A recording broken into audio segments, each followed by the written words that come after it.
Hi guys, it's Emily from Novelle Novels and welcome to today's video. This is the 2 books 1 stone tag. Now, I have already done this last year, but the lovely Chloe tagged me in it from Chloe Reads Things, and I thought I'd do it again. It'd be different answers because obviously the whole point is 2 books 1 stone, up-to-date books, very different answers. I'm hoping they're all very different. There might be 1 or 2 overlaps, we'll have to see. But Chloe, thank you for tagging me in. By the way, guys, she's tagged me in loads. So most of the ones that are coming up, the tag videos are coming up, Chloe's tagged me in them. So don't worry, I will get revenge. The ones she hasn't done, I will be getting revenge and she'll be getting tagged as well.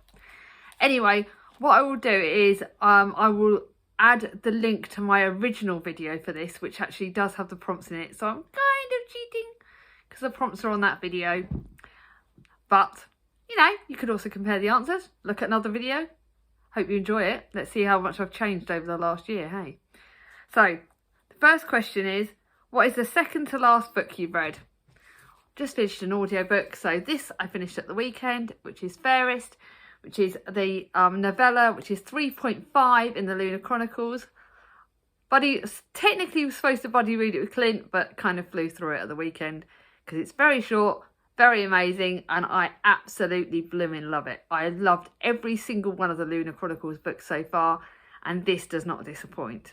It is absolutely fantastic, and I absolutely loved it. I love the Lunar Chronicles series. Loving it, reading it with Clint. We're going to be reading Winter in November, and then The Stars Above in December. So making sure that I read them all in order. Fingers crossed this all goes well. So the next book is second book from the top of your TBR. Now at the moment I'm kind of reading a lot of books all at the same time, so I didn't want to use the ones I'm currently reading, but I'm going to use the one that's the second to next one that I'm going to be picking up off my shelves. And that is The Foundling by Stacey Halls.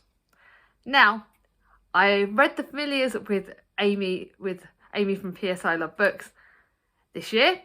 Loved it. It would be coming up as one of my prompts for one of the other questions, but seeing as my sister Charlie's borrowing it, I like to use a book that I've got. But this is the second book, and I believe you don't have to read it in order. I was given it by the lovely Charlie from Charles Heathcote, and it is one I am so darn excited about. I bet you money that it's going to be up on my favourite books of the year, because it just looks amazing. And look at my gorgeous copy of it, guys. Look at this. I've started to collect hardbacks purely because look at the end pages and the pages. It's like the most gorgeous book going, and I'm going to treasure it for life. And I'm also bloody reading it with a friend, so it's historical fiction. It's set in London 1754. 6 years after leaving her illegitimate daughter Clara in London's Foundling Hospital, Bess Bright returns to claim the child she'd never known. Dreading the worst, that Clara has died in her care, Bess is astonished to find that she's already been claimed by her, and her life is turned upside down. Don't want to read too much, can't wait. So the next one is the one I don't like answering this. I don't like having 2-star reads, mainly because they've already gone off my shelves, and it's 2 2-star reads. One of them again, one of them I don't have with me, which is Captain Corelli's Mandolin. If it's a 2-star, no, How to Find Love in a Cold Climate, that was another one. How to Find Love in a Cold Climate, it by Nancy Mitford. I wanted to like that, I really did, and it's 2 stars and I didn't like it.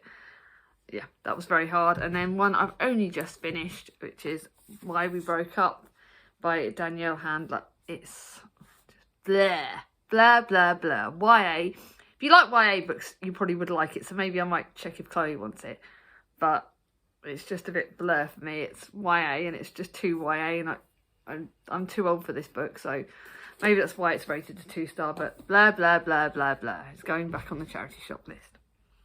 The next is 2 great books by the same author. Now, I'm kind of worried that this might be ones that I answered last time, because it's one of my favourite authors that you guys know, and I'm collecting her books. I want all of her books, even the ones that I've read, and that is Bridget Kemner. This one I did read at the start of the year, so this one wouldn't have been on it. It's Call It What You Want. This is her YA book. This was given to me by the lovely Nicole from A Beautiful Chaos of Books, and it's absolutely gorgeous. It's a YA, and it's a beautiful, cosy YA, and it's a chicky litty kind of one.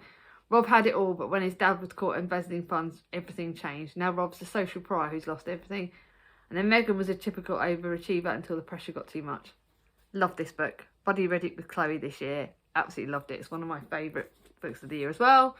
But it's good. And then this is the one that I think might have been on my last video. And this is A Curse So Dark and Lonely by the same author. It's the first in the trilogy at the moment. She's releasing the third book in January next year. I will be bloody reading that with Clint from Flaming Hufflepuff, from Reed Readers. Blooming love this book. It's the first fantasy book that had my heart by the clappers. And as much as it is the first, and I thought I could say Hearts of Fierce and Broken, which is the second, which I loved. But this one will always be one of my favourite books ever, and I love it. So this is from last year I read this, but it's bloody amazing. Now, the next one is 2 books you bailed on or wish you'd bailed on. So I've gone for 2 books that I DNF'd. Obviously, don't have them because I've got rid of them. One was Trouble in the Village by Rebecca Shaw. It's a chicky, litty kind of contemporary. It had too many characters all in one go at the start, and I just went, bleh, I can't read that. It was too much, too many characters, and I got lost very quickly. So I just went, bye, it's gone. And then Captain Corelli's Mandolin, which is a kind of classic one I had on my TBR jar choice. Didn't like it, DNF'd it very quickly. It was like, don't like this. But I've since heard a lot of people didn't like it, so hey, not a big deal. And this video is going to be finally one of my shorter ones. Yay. You guys won't kill me for this one. Then 2 favourite reads of the year so far. Now this I found really hard. 2 of my favourite books this year, I will tell you about, that I don't have with me. Charlie's got them, which is The Flat Share and The Familiars. But I'm not going to say those. Those don't count, okay? They don't count because I don't have them with me, so I'm not showing them. Charlie's got them. Charlie, I want them back. My sister Charlie, by the way. So I decided to go with 2 other favourites of the year that I do have with me and that I loved. Firstly, oh no, one of them I don't have with me because one of them was borrowed from Charlie. I'm not doing very well today, am I, guys? First one is the 13th Tale by Diane Setterfield. You guys knew I would say this one. It was one that got recommended by everyone, by Tom, by Charlie, by everyone, by Julie from Hungry Bookworm, by Simon from Savage Reads. I could have listed a million booktubers that love this. Historical fiction at its best, mixed with mystery, mixed with thriller, mixed with scared the living bejeebers out of me. But I blooming loved it. So that's that one. Then the one that I've only just read, but it is a 5-star read. It is one of my favourites of the year, but I don't have it with me because it was Charlie's book and I would like my own copy, hint hint Charlie, which is The Black Flamingo by Dean Atta. I loved it. It is kind of YA. It tackles racism, it tackles gender, it tackles every little thing that's going on at the moment and needs to be tackled more, but it tackles it in such a way that I fell in love with the lead character. He starts off and he is really struggling with his identity, and that's something with whether you're struggling with it on any different level for your own, whether you're being bullied for who you are, whether you struggle to understand who you are because of race, gender or any other reason. Sometimes it could just be because you've been bullied all your life and you don't know who you are and you're trying to be something else. But the way this tackles it is such a brilliant way. The friendships that he makes in this book are gorgeous, and I absolutely love this book. And it's written in verse as well, so I flew through it in a day. If you want a book to understand so many other hard-hitting issues that are being tackled at the moment, pick this book up because it does it in a way that it's hard-hitting, but it's done in a way that you can read it easily, and it's just a lovely read. And I love the flamboyance of this character. It just really strikes true to me, and I love it. I loved it so much. So if you want a hard-hitting but lighter done because of the done in verse and then YA sort of bit of it, pick that up. It's brilliant. The next one is 2 new favourite booktubers. Well, I've got loads of favourite booktubers, but 2 of the ones that are new-ish to me and that I love watching and I will watch all of their videos. Actually, I'm just thinking I might change that. I'm going to change one of them because I'm going to do something else.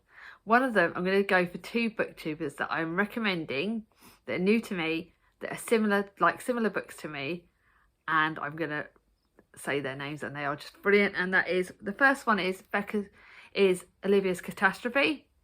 Just gives you a hint onto another prompt.